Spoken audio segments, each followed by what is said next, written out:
palaging magandang maghugas ng kamay. Ngayon naman maglilinis tayo ng isda.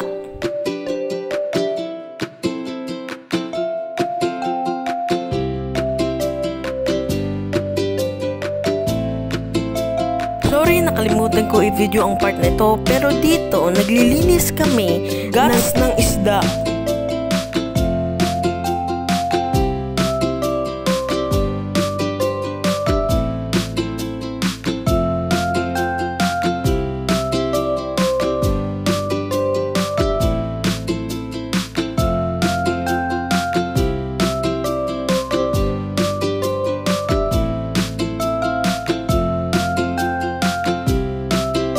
Dito, naglilinis ako ng planggana para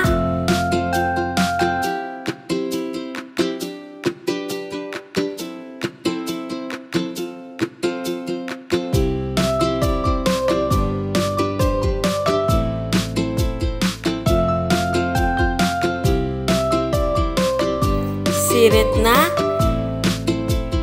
pag-aasin ng isda. Ito ay para sa ating drying stage. Always remember, cleaning is important. Dito ko ilalagay ang mga isda upang matuyo ito sa araw o kaya sun drying stage.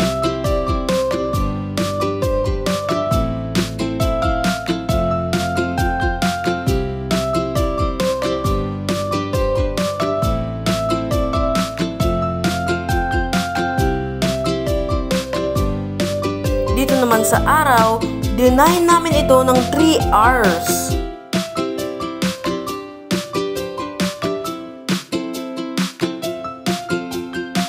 Isa lang na ang wok upang ito ay painitin. Pagkatapos ng uminit, ilagay na ang mantika. Pagkainit ng mantika, ilagay na ang isda.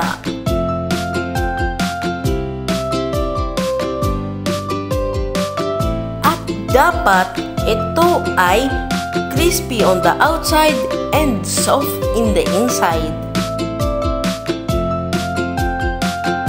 Hello, Pogi!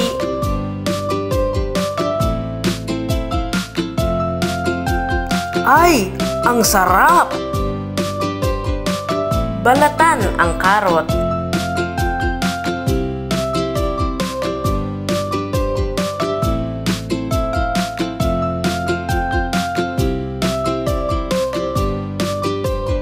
Hatiin ang karot sa kahit anumang design na gusto mo. Para sa akin, gusto ko ang simple.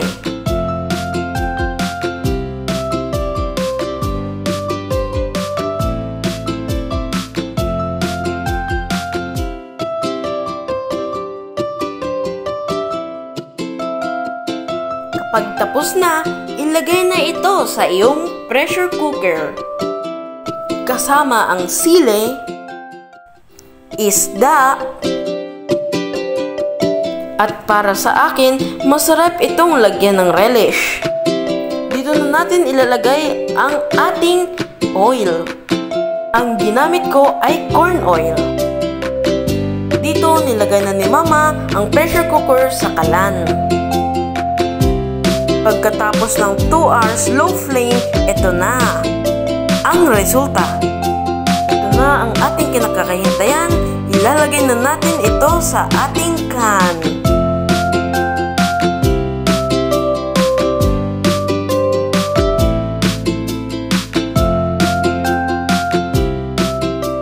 Maraming salamat!